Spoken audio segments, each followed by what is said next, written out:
this is my basement that I just clean.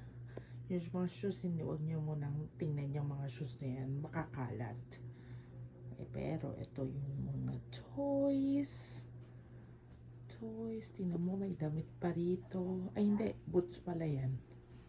Yan yung mga nagawa ng mga anak ko, yung mga activities nila sa school na mga ginawa nila.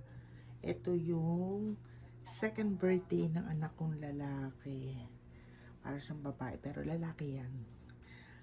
Yan yung mga nagawa nila sa school na pinag-display ko. My sister, my mom, my dad.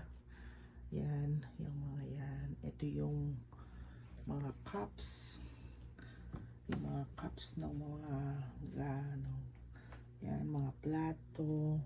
May mga cups ulit. Mga tumbler. Ayan, mga containers. Mga yan. Yan. Yan, oo. Mga walang laman. Kasi kailangan ko mag-grocery. Ito, ilalagay ko yun sa refrigerator para bukas na. Ayan, ito yung curry ko.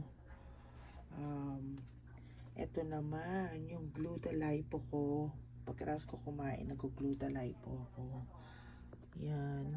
Yan yung mga ganap. Ito, yan. Dining table namin yan. Ng mga kumakain kami dyan. Ganon. Ito naman, yan yung mga pictures. Kita nyo naman yung docs ko. Ito yung computer. Ito yung binigay sa akin ni Rena na microphone, V8, something like that.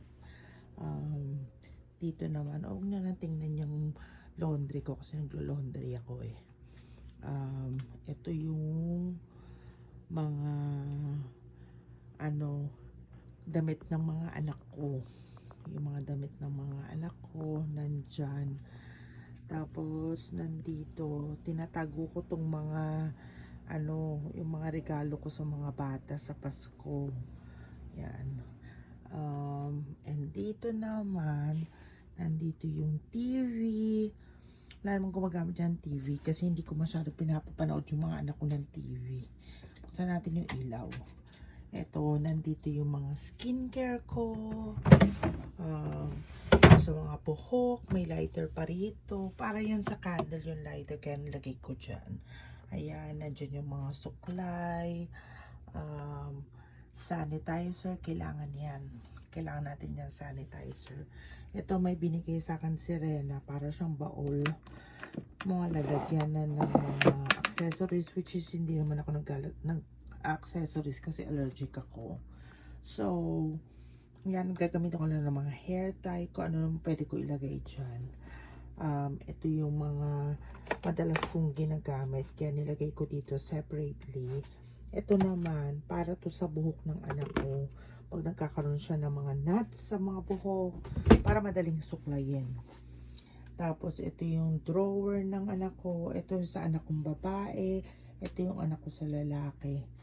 Tapos, nandito naman tayo sa drawer ko. Napakaliit lang ng drawer ko kasi konti lang yung damit ko. Yan yung drawer ko. Kalat, no? Pakalat yan. Next time ko nalilinisin yan. Dito naman yung mga underwear ko, yung socks ko. Yun lang naman ang ganap dito sa basement. Tapos, ito yung kama ko. Yung anak ko natutulog, ang kalat. Diba? Pero, matutulog na kasi kami kaya makalat. Ito yung mga nilaban ko na ayusin ng anak ko bukas ng umaga. Yung mga damit niya, hindi ko pinakikialaman yan. Sa kanya lang yan. Yan yung siya ang gumagawa niyan. Ito yung drawer niya. Nilalagay niya dyan yung mga gamit niya. Ito yung mini closet / hati kami dalawa kasi nasira yung closet ko.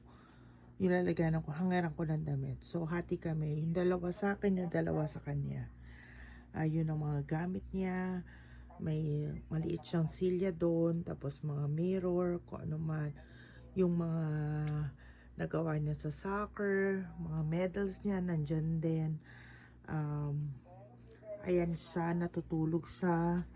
Yun lang ang ganap dito sa basement. Hindi ganon kalaki itong pinag-stayan namin sa basement. Pero sapat na sa aming mag-iina.